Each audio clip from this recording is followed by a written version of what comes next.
காவல்துறையில் அதாவது போலீஸாரம் கொடுத்த ஒப்புதல் வாக்குமூலம் நீதிமன்றத்தில் அதை ஒரு முக்கியமான ஆவணமாக எடுக்க மாட்டாங்க. அது உங்களுக்கு தெரியுமா அப்படின்னு சொல்லி சங்கர்கிட்ட மேஜிஸ்ட்ரேட் கேட்குறாரு. நன்றாக தெரியும், அது தெரிஞ்சுதான் நான் ஒப்புதல் வாக்குமூலம் கொடுக்க வந்திருக்கேன். என்னை யாரும் கட்டாயப்படுத்தலை. என் குடும்பம் நல்லா இருக்கணும், என் குடும்பத்துக்கு ஒரு பாதுகாப்பு வேணும் என்பதற்காக தான் நான் ஒப்புதல் வாக்குமூலமே. பட் இருந்தாலும் மேஜிஸ்ட்ரேட் என்ன பண்ணுறாருன்னா, சங்கரா இல்லை நான் உங்களுக்கு ஒரு 24 மணி நேரம் அவகாசம் தரேன், நீங்கள் நல்லா யோசிச்சுட்டு திரும்ப என்கிட்ட ஒப்புதல் வாக்குமூலம் கொடுக்குறதா கொடுங்க. சங்கரை அனுப்பி வச்சுட்டாப்புல. மத்தியானம் ஒரு 3 மணிக்கு தொடங்கின அந்த ஒப்புதல் வாக்குமூலம் பதிவானது இரவு 11 மணி வரைக்கும், அதாவது 8 மணி நேரம், சுமார் 8 மணி நேரம் சங்கர்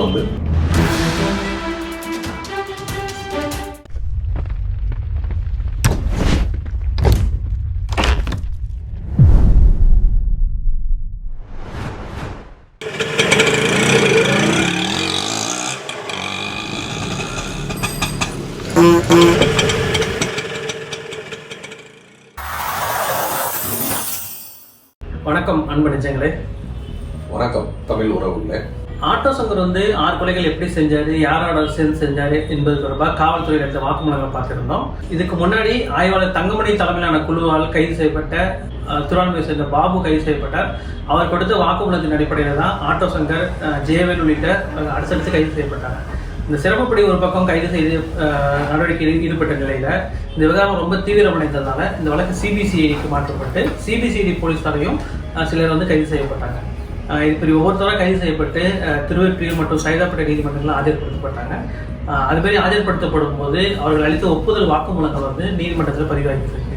அவர்கள் அளித்த ஒப்புதல் வாக்குமூலங்களை நம்ம அடுத்தடுத்த வர எபிசோடுகளில் பார்க்க போகிறோம். முதலாவதாக ஆட்டோ சங்கர் திருவெற்றியூர் நீதிமன்றத்தில் நீதிபதி முன்பு ஒப்புதல் வாக்குமூலம் எப்படி அளித்தார், அதற்கு என்னென்ன காரணங்கள் இருந்தது, எதன் அடிப்படையில் ஒப்புதல் வாக்குமூலம் அளிக்க தான் தயாராக இருப்பதாக தெரிவித்தார் அப்படிங்கிறதையும், ஒப்புதல் வாக்குமூலம் பதிவு செய்வதற்கு அவருக்கு என்ன மாதிரியான வாய்ப்புகள் வழங்கப்பட்டன என்ற விவரங்களோட இந்த எபிசோட தொடரும். இதற்கு அடுத்தடுத்த எபிசோடுகள் ஒப்புதல் வாக்குமூலங்கள் ஆட்டோ சங்கர் தரப்பிலையும் அதுக்கு அவரோட கூட்டாளிகள், முக்கியமான கூட்டாளிகள் தரப்பிலையும் எப்படி வழங்கினாங்க, என்னென்ன தகவல் சொன்னாங்க, காவல்துறையிட்ட அளித்த விவரங்களும் அதே போல நீதிபதி முன்பாக அளித்த ஒப்புதல் வாக்குமூலமும் என்ன மாதிரியான வேறுபாடுகள் இருந்தது அப்படிங்கிறதையும் விழாவாரியா நம்ம ஆராயலாம். பாலா, இப்போ ஆட்டோ சங்கரை 27 கைது பண்ணதா சொல்றாங்க. ஆனா நீதிமன்றத்தில் ஜூலை 7, 1988 தான் ஆஜர்படுத்தியிருக்காங்க. இதற்கான காரணம் என்னவா இருக்கும், அது தொடர்பாக ஒப்புதல் வாக்குமூலத்தில் ஆட்டோ சங்கர் தெரிவிச்சிருக்காருல, அதை சொல்லுங்க. அதாவது இந்த 3 பேர் காணாம போனது தொடர்பா திருவான்மியூர் போலீஸ் நிலையத்தில் ஒரு புகார் கொடுத்துருப்பாங்க, காணாம போயிட்டாங்க 3 பேரை அப்படின்னு சொல்லிட்டு. அந்த புகாரில் தான் ஆட்டோ சங்கரை 27/6/1988 கைது பண்ணுறாங்க. அந்த கைது பண்ணி சைதாப்பேட்டை நீதிமன்றத்தில் ஆஜர்படுத்தப்பட்ட அன்றே அவருக்கு ஜாமீன் கிடைச்சிருக்கு. அந்த ஜாமீன் கிடைத்ததுக்கு அப்புறமா அவர் வெளியே வந்த உடனே தங்கமணி டீம் என்ன பண்ணிடுறாங்கன்னா ஆட்டோ சங்கரை கைது பண்ணிடுறாங்கன்னா அவரை பிடிச்சி கொண்டு போய் கிட்டத்தட்ட ஒரு 11 நாட்கள் அவருடைய கஸ்டடியில தான் வச்சிருக்காங்க. அதாவது அரெஸ்ட்னு காமிச்சா உடனடியாக நீதிமன்றத்தில் செக்யூர் பண்ணி தங்களோட கண்ட்ரோல்ல வச்சுக்கிறாங்க. கண்ட்ரோல்ல வச்சுட்டு அந்த 3 பேர் காணாம போனது, அவங்க எங்க இருந்தாங்க அப்படின்னு சொல்லி விசாரிக்க போகுது.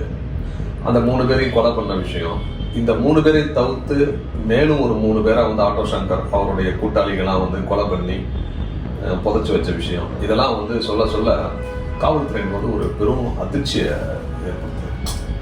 இப்படிப்பட்ட ஒரு சூழ்நிலை தான் இந்த சம்பவம் அப்போ தமிழ்நாட்டில் ஒரு பெரும் பரபரப்பை உருவாக்குச்சு.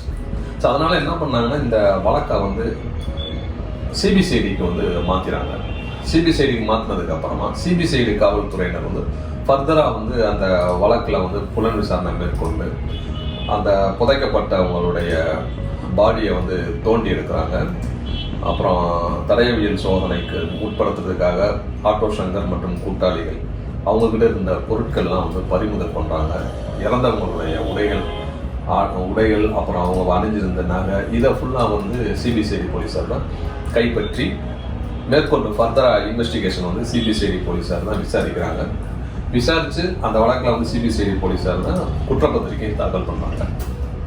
இப்படி ஒரு காலகட்டத்தில் என்ன பண்ணுறாங்கன்னா ஆட்டோ சங்கர் வந்து ஜூலை 27 திருவெற்றியூர் நீதிமன்றத்தில், மேஜிஸ்ட்ரேட் நீதிமன்றத்தில் தானாக முன் வந்து ஒரு ஒப்புதல் வாக்குமூலம் கொடுக்குறேன் அப்படின்னு சொல்லிட்டு ஆஜர்படுத்துகிறாங்க. அப்படி ஆஜர்படுத்தப்படும் போது தான் இந்த ஆட்டோ சங்கர் வந்து கிட்டத்தட்ட ஒரு 11 நாட்கள் சட்டத்துக்கு புறம்பாக வந்து காவல்துறையினுடைய கஸ்டடியில் இருந்தார் என்ற விவரத்தை வந்து அவர் நீதிமன்றத்தில் தான் பதிவு பண்ணலாம். அப்படி அவர் ஆஜர்படுத்தப்படும் போது அந்த திருவெற்றியூர் நீதிமன்ற நீதிபதி என்ன பண்ணுறாங்கன்னா, அந்த சிறைத்துறை அதிகாரி கூட வந்த சிறைத்துறை ஜெயிலர் இவங்கெல்லாம் அனுப்பிட்டு, பாதுகாப்புக்கு வந்த போலீஸாரெலாம் அனுப்பிவிட்டு அவரை வந்து தனியாக நீதிமன்ற அறையில் வச்சு ஜன்னல் கதவு எல்லாத்தையும் சாத்திட்டு அவர்கிட்ட வந்து தனியான ஒப்புதல் வாக்குமூலம் வாங்குறாங்களா.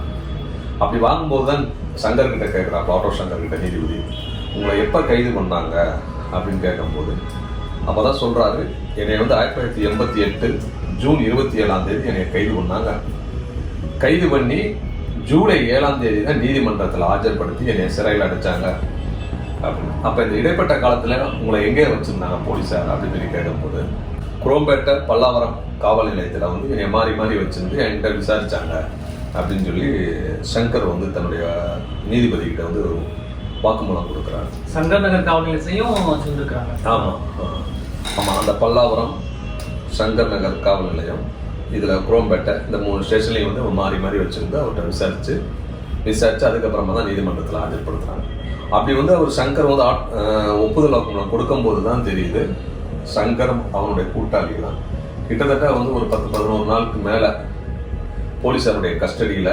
இப்போ வந்து நம்ம என்ன சொல்லணும், அது சட்டவிரோத காவல்னு சொல்லுவோம். ஏன்னா வந்து ஒருவரை கைது பண்ணிட்டாங்கன்னா 24 மணி நேரத்தில் சம்மந்தப்பட்ட மேஜிஸ்ட்ரேட் நீதிமன்றத்தில் ஆஜர்படுத்தி அவர் ரிமாண்ட் பண்ணணும் என்பது வந்து கட்டாயப்படுத்தப்பட்டிருக்கு. அப்போலாம் வந்து வெளி உலகத்துக்கெல்லாம் வந்து தொடர்பு இல்லாதனால அந்த இது அவேர்னஸ் இல்லை மக்களிடம். அதனால இவரை வந்து ரெண்டாவது வந்து இது வந்து ஒரு பெரிய பரபரப்பான வழக்குனால அதில் அந்த இதை வந்து கவனம் செலுத்தலை. காவல்துறை கூட வந்து இந்த ஒரு நாள் அரெஸ்ட் ஆகி அன்னைக்கே ஜாமீன் வந்த பிறகு தலைமறைவானார் என்ற தகவலை தான் வந்து வெளியில பரப்பி. ஆமாம், அவங்க கண்ட்ரோல் இல்லை அப்படின்னு வெளியில சொல்லிக்கணும்னு நினைச்சிருக்காங்க. இதுக்கப்புறமா வந்து அவர்கிட்ட கேட்குறாங்க, நீங்கள் உங்களை யாராவது நிர்பந்தம் படுத்தினாங்களா, கட்டாயப்படுத்தினாங்களா? ரெண்டாவது வந்து காவல்துறையில், அதாவது போலீஸாரம் கொடுத்த ஒப்புதல் வாக்குமூலம் நீதிமன்றத்தில் வந்து அதை வந்து ஒரு முக்கியமான ஆவணமாக எடுக்க மாட்டாங்க, அது உங்களுக்கு தெரியுமா அப்படின்னு சொல்லி சங்கர்கிட்ட வந்து மேஜிஸ்ட்ரேட் கேட்குறாரு. அப்போ அவர் சொல்கிறாரு, எனக்கு நன்றாக தெரியும், அது தெரிஞ்சுதான் நான் வந்து ஒப்புதல் வாக்குமூலம் கொடுக்க வந்திருக்கேன். எதுக்காக நீங்கள் வந்து ஒப்புதல் வாக்குமூலம் கொடுக்க முன் வந்திருக்கீங்க அப்படின்னு சொல்லி கேட்குறாங்க. அதுக்கு சங்கர் என்ன சொல்லியிருக்காருன்னா, நான் செஞ்சது தப்புன்னு சொல்லிட்டு என் மனசுக்கு தெரிஞ்சதுனால நான் ஒப்புதல் வாக்குமூலம் கொடுக்க வந்திருக்கேன். இந்த எல்லா கொலைகளுக்கும் எனக்கு தொடர்பு இருக்கு, ஆனால் அந்த எல்லா கொலையுமே நான் செய்யலை. அதாவது அந்த அத்தனை கொலைக்கும் எனக்கு தொடர்பு இருக்கு, நான் எல்லா கொலையுமே நான் செய்யலை அப்படின்னு சொல்லி தான் சங்கர் வந்து தன்னுடைய ஒப்புதல் வாக்குமூலத்தில் மேஜிஸ்ட்ரேட்டை தெரிவிச்சிருக்காரு. அப்புறம் ரெண்டாவது என்ன கேட்கணும், இந்த நீங்கள் கொடுக்கக்கூடிய ஒப்புதல் வாக்குமூலம் இந்த வழக்கில் வந்து உங்களுக்கு எதிராகவே திரும்பக்கூடிய ஒரு சூழ்நிலை வரும். அப்புறம் அரசு தரப்பு சாட்சியாகவும் வந்து எடுத்துக்கொள்ள முடியாத ஒரு நிலை வரும். அது உங்களுக்கு தெரியுமா அப்படின்னு சொல்லி மேஜிஸ்ட்ரேட் கேட்குறாங்க. எனக்கு தெரியும் அப்படின்னு சொல்லி சங்கர் சொல்கிறார். பட் இருந்தாலும் மேஜிஸ்ட்ரேட் என்ன பண்ணுறாருன்னா, சங்கரை இல்லை, நான் உங்களுக்கு ஒரு 24 மணி நேரம் அவகாசம் தரேன், நீங்கள் நல்லா யோசிச்சுட்டு திரும்ப வந்து என்கிட்ட ஒப்புதல் வாக்குமூலம் கொடுக்குறதா வந்து கொடுங்க, இப்போ நீங்கள் வந்து உங்களை நான் அனுப்புகிறேன் அப்படின்னு சொல்லிட்டு சங்கரை வந்து அனுப்பி வச்சுட்டாப்புல. அவரை வந்து தனி அறையில், அதாவது சிறைச்சாலையில் வந்து தனி அறையில் தான் அடைச்சி வச்சுருக்கணும். மறுநாள், அதாவது ஜூலை 29 மறுநாள் ஒரு மத்தியானத்துக்கு மேலே அவரை ஆஜர்படுத்துங்க அப்படின்னு சொல்லி சிறை அதிகாரி போலீஸார்ட்ட சொல்லி அவங்கள சங்கர் அனுப்பி வச்சுட்டார் மேஜிஸ்ட்ரேட். இப்படி போனதுக்கு அப்புறமா திரும்ப வந்து ஜூலை 29 சங்கரை வந்து மீண்டும் வந்து அதே திருவெற்றூர் மேஜிஸ்ட்ரேட் கோர்ட்டில் தான் ஆஜர்படுத்தப்படுறாங்க. அப்படி ஆஜர்படுத்தப்படும் போது இதே ஏற்கனவே முதல் நாள் இருந்த ஒரு சூழ்நிலை தான். அதாவது போலீஸார்லாம் வெளியே அனுப்புகிறாங்க, நீதிமன்றத்தில் இருந்த வழக்கறிஞர்கள்லாம் வெளியே போயிடறாங்க. அதாவது அந்த டைப்பிஸ்ட் மட்டும், அப்புறம் நீதிபதியோடைய மேஜிஸ்ட்ரேட்டுடைய உதவியாளர் PH சொல்லுடைய அவங்க முன்னிலை மட்டும்தான் சங்கர் வந்து தன்னுடைய, அதாவது பாட்டம், அதாவது பிறந்து வளர்ந்தது எல்லா விஷயங்களையும் வந்து அப்பதான் அவர் சொல்றாரு.